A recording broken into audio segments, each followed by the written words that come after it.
bawat gabi na puno ng lungkot, ako'y lumilingon, ako'y nagtatanong, Panginoon, nasaan ka ngayon? Pero sa katahimikan, naririnig ko ang iyong tinig. May kapayapaan na bumabalot sa aking titig. May plano siya, higit sa aking inakala.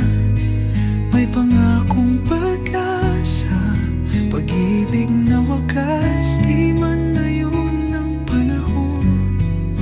Ako'y kanyang ang nalaya.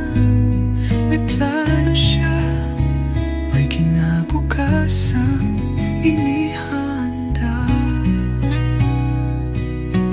Tulad ng palay sa bukirin na lumalako sa init at dilim. Tulad ng bakal sa itin na tayong gusali, tinitibay sa bawat hamon ng buhay. Kahit di ko na